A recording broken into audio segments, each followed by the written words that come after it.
Welcome to the Exam Room Podcast, brought to you by the Physicians Committee. Hello, I'm the weight loss champion, Chuck Carroll. Thank you so very much for watching and downloading in more than 150 countries around the world and making the Exam Room one of the most consumed nutrition podcasts anywhere on the planet today. Let's talk about processed food. Is it bad for you, even if it's plant-based or vegan? I don't know, but my guest today sure does. She is Dr. Hana Kahleova, our Director of Research here at the Physicians Committee. Dr. Kahleova, thanks for coming back to the show. Thanks for having me, Chuck. ICNM 2024, this is exactly what it is that you will be talking about. We've talked about this a little bit on the show previously, but we still get a lot of questions about it. When it comes to a lot of these ultra-processed vegan foods that seem to be everywhere in the store today, what does your research find? Yeah, that's an excellent question. And we better look at the science, right? We better set aside the emotions and, any favoritism in terms of certain foods. I have no doubt whenever you're on the show, the science is coming. Yeah. Exactly. So let's look at the data. First of all, 25 to 60% of calories are coming from processed foods in the United States on a standard American diet. So that kind of sets the context. Now, are all the processed foods bad? Should we stay away from all of them? Or are there any that would be actually good for us? That's a good question. Some studies show that looking at the total ultra-processed food consumption, comparing the lowest consumption versus the highest, every 10% increase in ultra-processed food consumption is associated with a 15% increased risk of type 2 diabetes, according to a French study. Then a meta-analysis of 3 large U.S. cohort studies showed that comparing the highest consumption of ultra-processed foods versus the lowest, those who consumed the most of the ultra-processed foods had a 56% higher risk of type 2 diabetes. But now this study also looked at different foods. Is there any difference between them? The devil is always in the details, exactly. My friend. Yeah. And so they created a nice so-called forest plot where you have a neutral in the middle, and all the foods that are on the right increase the risk of developing type 2 diabetes, and the ones on the left are actually protective and decrease the risk of diabetes. So which ones are most harmful? Number one, any guess? I would assume ones that have a whole lot of animal type proteins in them. That's right? exactly right. Yeah. Animal products and ready-to-eat foods that contain meat. Right. So that was number one. That was by far, the most far on the right, the main driver of this association. A little bit better, but still increasing the risk of type 2 diabetes, the sodas. It's the extra calories that you consume even between meals. Right. And you don't even know that you're consuming extra calories. So that's kind of, an easy one as well. And number 3, sauces and spreads, which mostly contain cheese and dairy and are high in fat, butter and oil. So those were the ones that were actually increasing the risk of diabetes. But there were also ultra-processed foods that were decreasing the risk of diabetes. Which ones are these? The ones without the animal products. Yeah, that's right. Number 1, breads and cereals. All breads and cereals. Well, the ones without dairy or the whatever. All breads and cereals, according to this study. Holy smokes. Okay. Yeah. Okay. So that includes cornflakes, that have been already processed, and there's not much fiber. But hey, it's not containing the fat, it's not containing the animal products, so they were on the protective side. Number 2, sweet and savory packaged snacks, such as the That's It bars or popcorn. Those were on the beneficial side, on the protective side. All right. Even the popcorn that's got the oil and the salt in there? That's where it becomes tricky. There we go. We need to be careful about the fat content. Uh-huh. Yeah. Okay.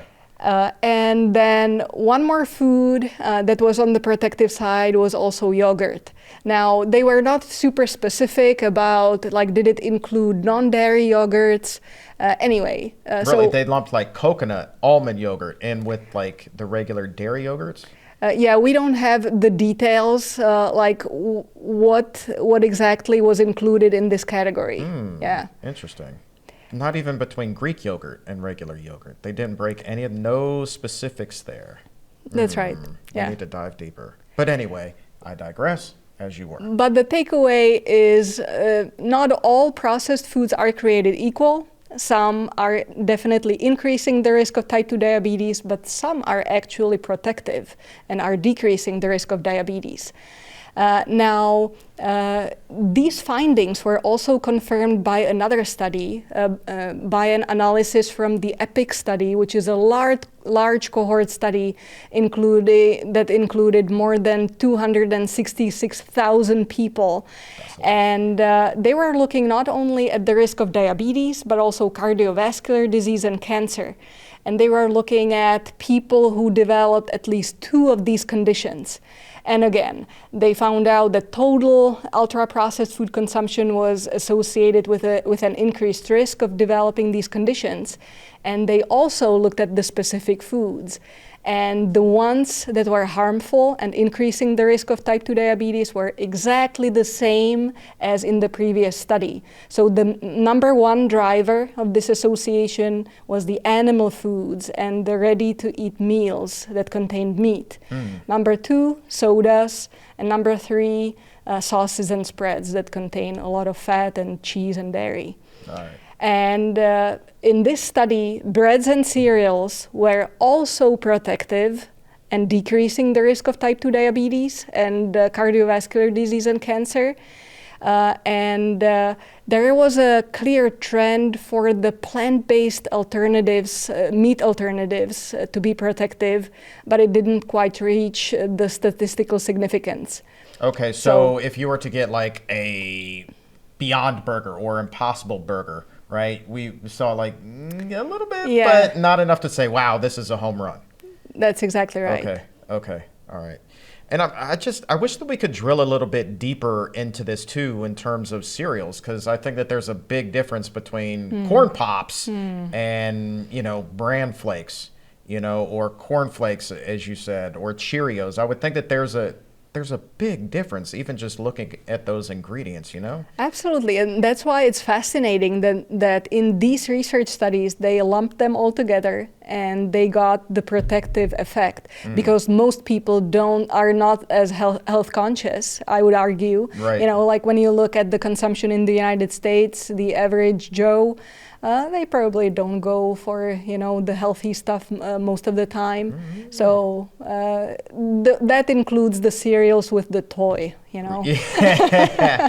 Free toy. Yeah, that was always the big thing, man. Like the data that they were using, that they were pulling from, I guess it would be impossible to look at specific brands or types of cereal, right? And that's probably why we didn't see the yogurt extrapolated further than it was, right? Yeah, that's right.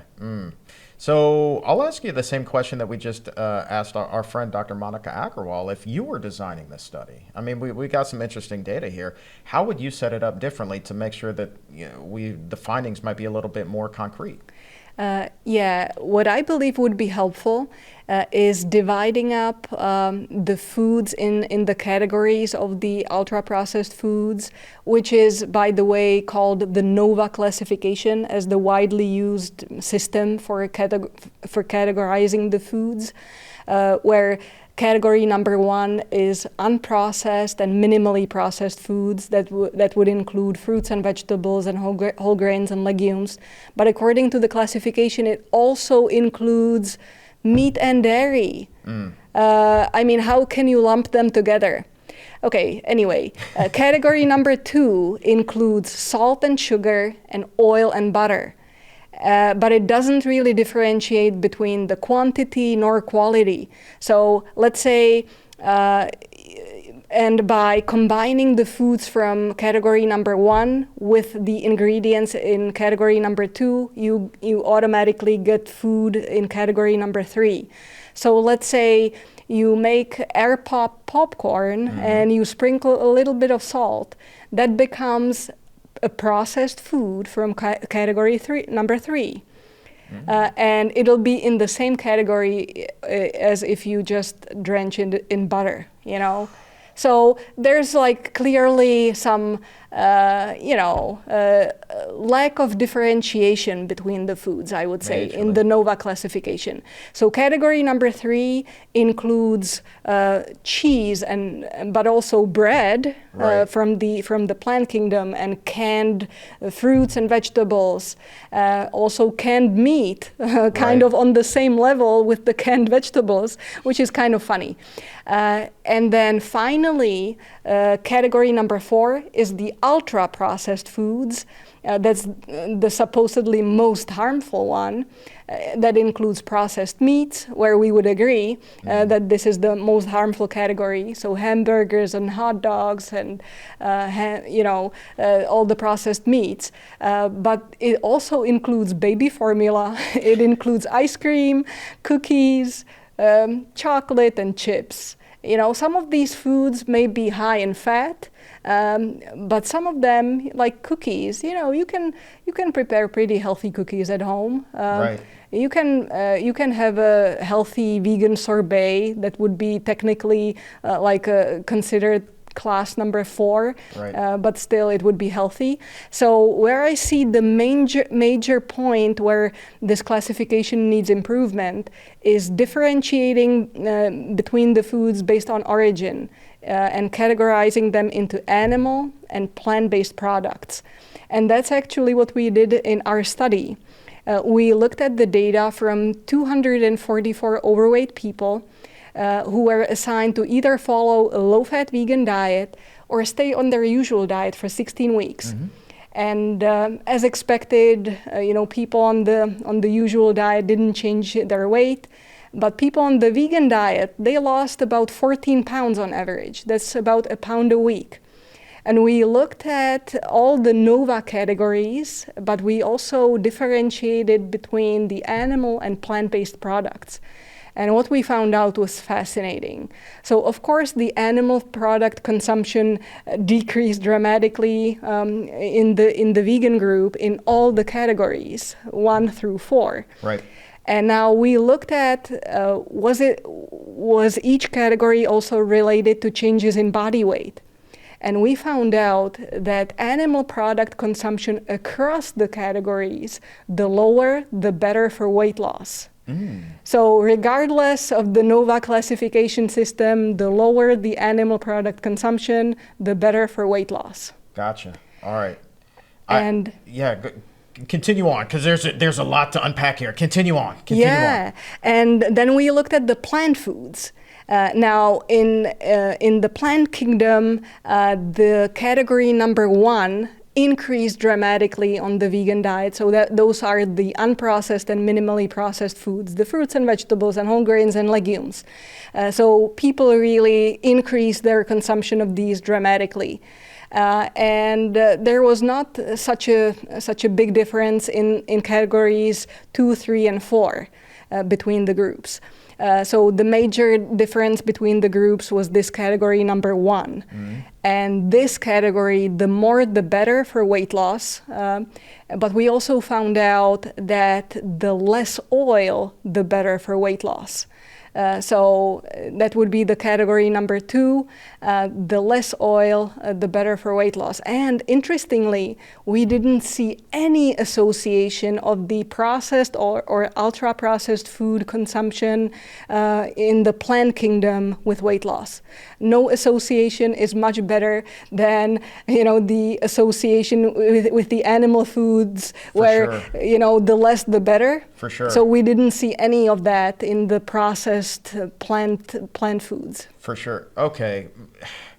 I guess I'm having a hard time. I just feel like this is great data, but it's I just really wish we could drill in a lot further than we could, because you could find vegan donuts, vegan cookies, That's vegan right. this, vegan that. And as you said, there's probably not going to be a big association with weight loss.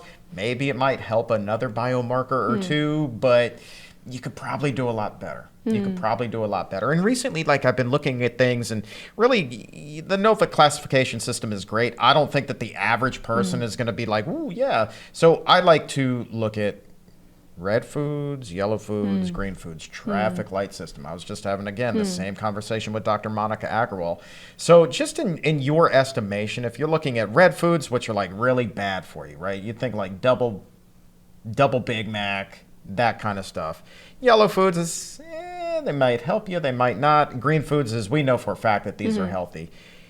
Where would you put ultra-processed foods as a whole?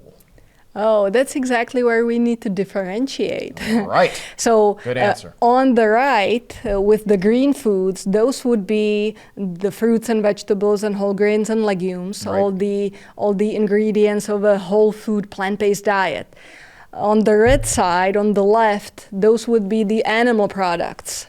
And our data show that regardless of the level of processing, so even if you're like having a steak is not more beneficial than having a hamburger, according to our data. Or chicken or anything like that. That's right. Okay, boom. So all in all that one animal category. foods would be in the red category. And now orange or yellow, yeah. So if you get some of the processed plant foods, some of them may be in the green category because technically a whole wheat bread would still be considered processed. Right. But I would argue that it should be in the green category because it would actually help you increase your whole grain consumption.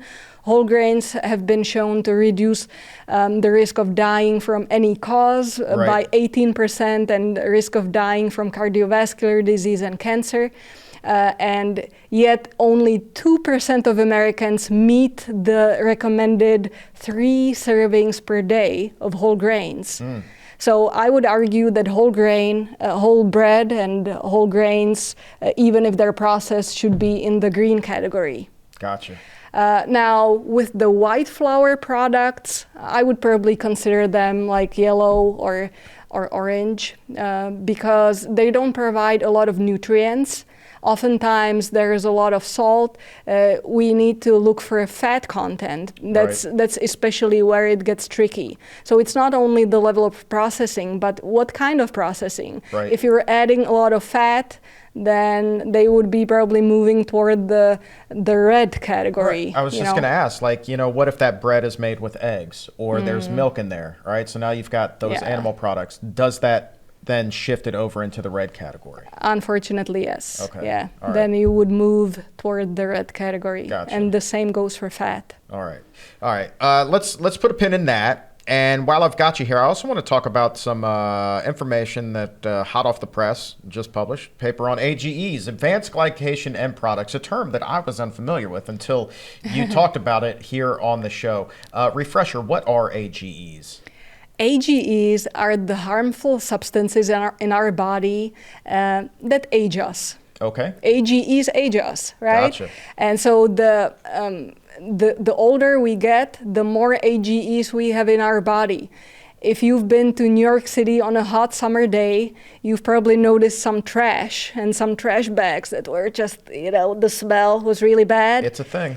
Yeah, so that thing kind of happens in our body. Our body is creating a lot of trash every single day, and some foods already contain a lot of trash that our body, needs to process, and it kind of accumulates. And some foods, not so much trash. Gotcha. And that trash, that's the AGEs. All right. So if we can limit how much trash we're consuming, how many AGEs we're consuming in a diet, that really helps our body, process the remaining trash more efficiently. All right. So just to my New York listeners, the New York exam roomies, hi, we will see you October 5th. I will go on record and say that trash on a hot day stinks to high heaven in any city. It's not just a problem limited to New York. That's right. Important qualifier. All right, so those are AGEs. What exactly was your research looking at here? We were looking at the effect of a low-fat vegan diet compared with a Mediterranean diet on the dietary AGEs and their association with weight loss. And, both of these diets have been widely used for cardiometabolic health. Some people believe that a Mediterranean diet may help you lose weight. What we found out didn't support this conclusion. What we found out is that on the Mediterranean diet, people did not lose any weight. Compared with a vegan diet where people were losing about a pound a week. So the low-fat vegan diet was definitely the way to go in terms of losing weight.